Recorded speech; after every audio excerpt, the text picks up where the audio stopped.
আসসালামু আলাইকুম ওরহমতুল্লাহ। মধ্যপ্রাচ্যে এখন যুদ্ধ পরিস্থিতি যেভাবে ব্যাপকতা লাভ করছে এবং যেভাবে সেটা ধ্বংসাত্মক হয়ে উঠতেছে, যেভাবে সাধারণ জনগণ নানা রকমের দুর্ভোগের মধ্য দিয়ে যাচ্ছে, আমরা চাই যুদ্ধবিরতি খুব দ্রুত কার্যকর হোক। এবং যুদ্ধবিরতির জন্য অলরেডি আলোচনা মাঠে আছে এবং সে আলোচনাতে ইরান না করে দিয়েছে। ইরান বলছে তাদের উপর যে নির্লজ্জ দুর্ধর্ষ যে আক্রমণটা হয়েছে, সে আক্রমণের প্রতিশোধ তারা নিবে। আমরা দেখেছিলাম গত বছরেও এরকম একটা আক্রমণ হয়েছিল এবং সে আক্রমণের যেটা হয়েছিল আর কি, ঘা রক্ষা করার জন্য বা মান সম্মান জনগণের কাছে যাতে নিজের ছোট না হয়, সেই জন্য একটা দায় সারা গোছের একটা আক্রমণ দিয়ে তারা দুই দেশকে মোটামুটি শান্ত রেখেছিল। কিন্তু এবারের যে আক্রমণ, সেটা মোটামুটি দায় সারা গোছের আক্রমণ না, এবারের আক্রমণটা হচ্ছে মোটামুটি শত্রু হওয়ার মতো আক্রমণ। সুতরাং এই যুদ্ধে এখন কে লজ্জাজনকভাবে পরাজয় বরণ করে।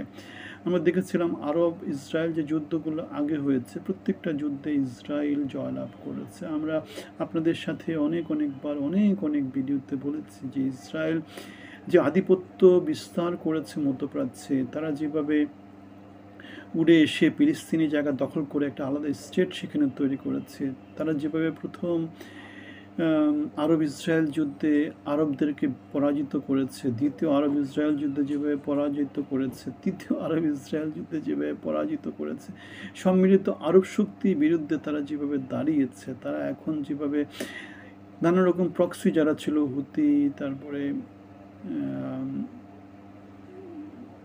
লেবাননে যারা আছে হিজবুল্লাহ, প্রত্যেকটা যেই মানে সন্ত্রাসী সংগঠন ছিল যারা নানাভাবে আক্রমণ করতো ছোটোখাটো যুদ্ধাস্ত্র দিয়ে, তাদের সবাইকে দমন করে ফেলেছে। সিরিয়া দমন করেছে, ইরাককে দমন করেছে, তুরস্ক এখন কথা বলার সাহস পায় না, এদিকে ইরানকে তারা ধ্বংস করে দিচ্ছে। কিছুদিন পর হয়তো বা সৌদি আরব, কাতার, এদেরকেও তারা কী করবে, তাদের দলে নিয়ে আসবে, নয়তো ধ্বংস করবে, নয়তো কথা বলার মতো মুখ আর তাদেরকে রাখতে দেবে না। সুতরাং এটা আমাদেরকে যেটা বলে সেটা হচ্ছে মধ্যপ্রাচ্যে এখন বৃহৎ একটা শক্তি হিসাবে ইসরায়েল অনেক আগে থেকে ছিল, তবে এখন তারা নিরঙ্কুশী সামর্থ্যটা তারা প্রতিষ্ঠা করছে। ইসরায়েলের প্রেসিডেন্ট বেনিয়ামিন নেতানিয়াহু অলরেডি বলেছে যে এটা আমাদের এক্সিস্টেন্সিয়াল থ্রেট। সুতরাং তারা ইরানকে পারমাণবিক বোমা বা শক্তিশালী হওয়ার যে চেষ্টা, সেখানে তারা কোনোভাবেই ইরানকে সেই পথে হাঁটতে দিবে না। ইরানের যে শক্তি এখন ক্ষমতায় আছে,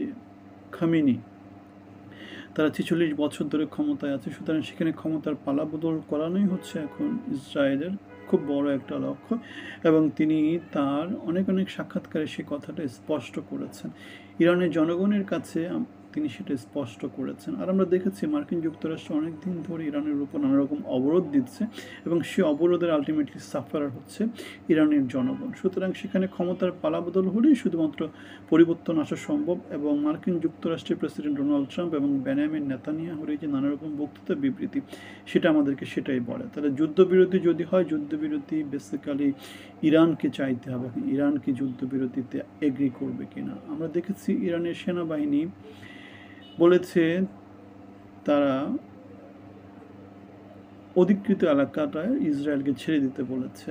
তারা মনে হয় সেখানে স্থল অভিযানও চালাতে পারে। কিন্তু প্রশ্ন হচ্ছে কীভাবে স্থল অভিযান চালাবে। স্থল অভিযান চালানোর জন্য তাদেরকে ১,০০০ মাইল দূরে গিয়ে আক্রমণ করতে হবে। সুতরাং সব দিক বিবেচনা আমাদেরকে যেটা বলে ইসরায়েলই জিতে যাবে, সেটাই ইতিহাস।